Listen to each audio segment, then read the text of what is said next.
Welcome from the deep. I'm Mike Finder, and this is yet another episode of The Graveyard Shift. You know, here on the channel, we've been on such a roll over the last few months with holiday horror movies. I figured we would just keep this whole thing going. And the very last holiday of the year is New Year's Eve. When you look up top New Year's Eve horror movies, this is the one that dominates the top spot on every single list, followed closely only by Terror Train. That's probably the more well-known of the two, only because Jamie Lee Curtis is in that one. But if you're a hardcore horror fan, you've definitely heard of this movie, and today we are talking about the one, the only, New Year's Evil.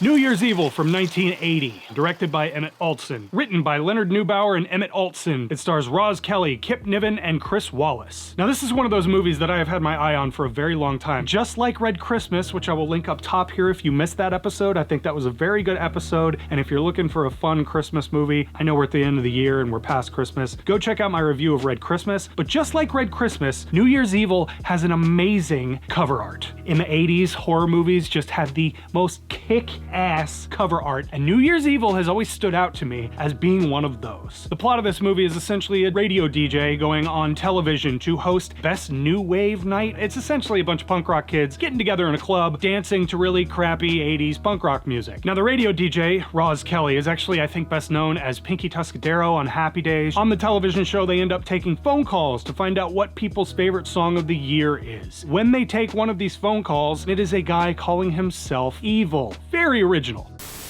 So you got a name, Phantom? Call me Evil.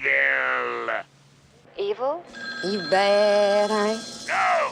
Evil says that he is going to kill somebody at the stroke of midnight, and so the basic movie is trying to figure out when he's going to strike next. If you did watch my Red Christmas review, you guys will know that I'm a big fan of tropes in slashers. Now, when we're talking about something from 1980, all of those tropes have not necessarily been set in stone yet, and so the formula isn't quite there yet. So when you watch older stuff like this, you have to kind of keep that in mind. When you watch something like Tourist Trap, for instance, the tropes definitely didn't exist in the same way they did in 1983 or 84. Tourist Trap is actually a great example of this. I'm not sure I'd call it a proto-slasher, although maybe some people would, but there are a lot of what would become tropes later down the road in that movie, just like New Year's Evil. But most slashers after the mid-80s have sort of a whodunit situation. Who is the slasher? Why is he doing these things? But in New Year's Evil, we see his face almost immediately. He does hide his voice with this weird thing he holds up to his mouth. They call it a vocal processor in the movie. I'm not sure they knew what that meant when they said it. The rest of the movie is essentially him hunting and tracking down people to kill so that he can make his way to Diane, eventually try to kill her. There's not much to it other than that. Because all of the tropes and stuff are not there, like hiding the killer's face and trying to figure out who did it along the way, we know who it is, but we don't know his relationship to the protagonist. Diane's kind of a big deal in the whole LA radio TV world. Everything is about the TV show, her becoming more famous and more successful. Right off the bat, her son comes to visit her, and you can tell that she is just kind of a terrible mom because she is so wrapped up in her fame, even if that's at the detriment of her relationship, especially with her son. You can tell her son is really resentful of her fame, and he is actually an actor himself. And one of the very first scenes in this movie, he goes to tell his mom that he's super proud that he booked this new job, but she does not give a shit.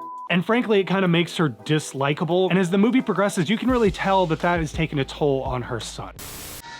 You think something in my past has affected me, don't you? Yes! I think I have a mental disorder.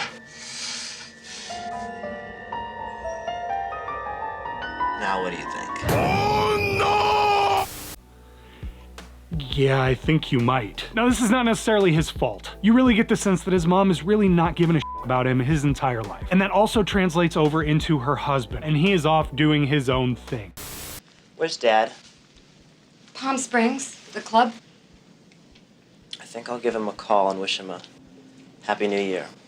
Now, most of this movie is spent following around the killer. Now, the time we spend following Evil around is actually him mostly picking women up and killing them at the stroke of midnight in each time zone. Most of the time, I would praise something like this that is low budget for what they're able to accomplish on screen, but most of the kills are actually off screen for this one, so I can't really even praise the special effects. But what I will praise is the cinematography during the kills. The framing, the composition, and the lighting are all killer. It is amazing what they were able to accomplish with such a low budget. You know, in 1980, $500,000 was a lot more than it is now, but it is still basically nothing for a movie. So the fact that they were able to accomplish as much as they did with only a $500,000 budget is actually really impressive, especially in the cinematography. Now, as we follow the killer throughout his night, at one point he almost gets arrested, he almost gets killed by a bunch of bikers. He has a really rough night trying to carry out this plan of his. But as we move through the night, he's slowly moving himself toward the hotel where they are filming this punk rock night thing at. As the killer makes his way into the hotel, he becomes a master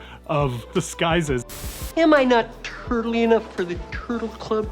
At one point, he's like a businessman with a fake mustache on. At another point, he's a priest. Another point, he's a police officer. It's like a Scooby-Doo movie, how he's walking around changing costumes and stuff. Now, I will say this review is going to contain spoilers, so if you're not interested in spoilers, you can check out my final thoughts and my rating. I will leave a timestamp here with the time that you can skip to avoid all of the spoilers. I will also try to remember to leave chapters down here in the timeline.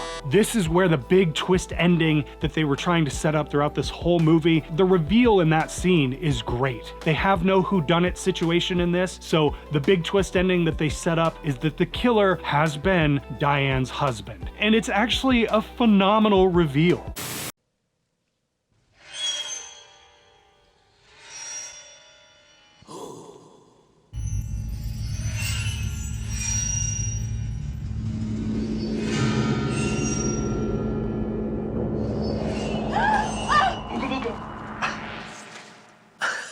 Richard, you scared me. God. Oh, I'm sorry, honey.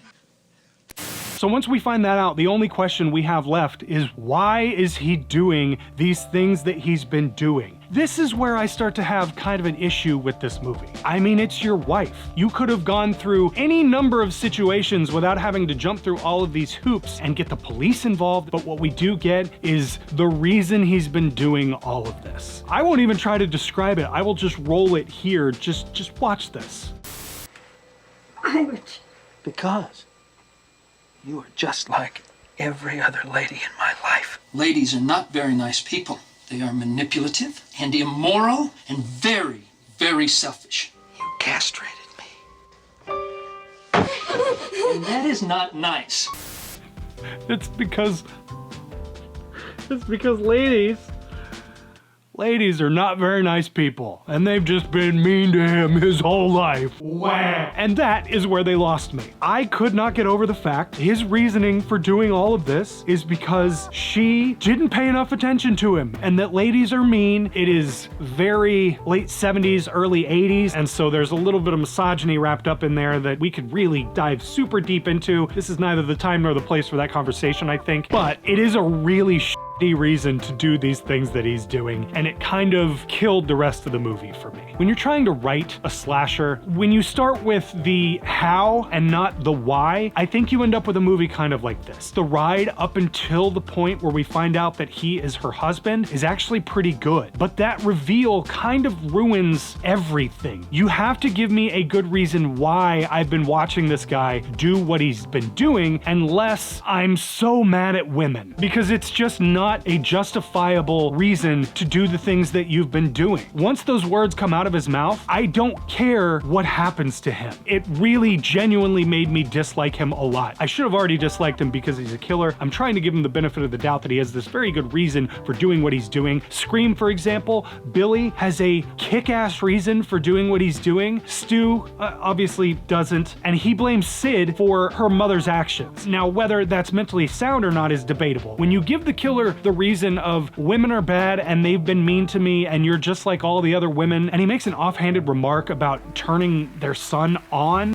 Derek also told me about About the way you try to turn on your own son, and that is not nice. It was a really weird throwaway line that they don't elaborate on at all. They also make an offhanded comment about the killer having mother issues because he has been mutilating the breasts of the women that he's been killing, and that is typically an indication of a killer that has mother issues. They also make a comment about him having been in the sanitarium at one point in his life. All of that is mentioned, but none of it is expanded upon in a good enough way that gives the killer a good enough reason for doing what he's doing. That's the biggest downfall of this movie. This would actually probably make a pretty good remake. You could take that same idea and do a lot with it now while still expanding on the entire idea of him having mother issues and confusing his wife and his son's situation with his own issues. All of it is just shallow as a puddle, and none of it works well enough in my opinion. Now, with all that being said, it's a fun movie. It's a good ride on the way there. The kills are fun, even if they are mostly off screen. I think the premise is pretty cool. The whole idea of her being live on the air and getting a phone call threatening the people around her is actually pretty dope, and I think that could be expanded upon in a really good way. The camera work is actually pretty damn good. The lighting is awesome. I think the ending is very strong. I am not going to spoil the last 5 to 10 minutes of this movie because I do think that is one of the few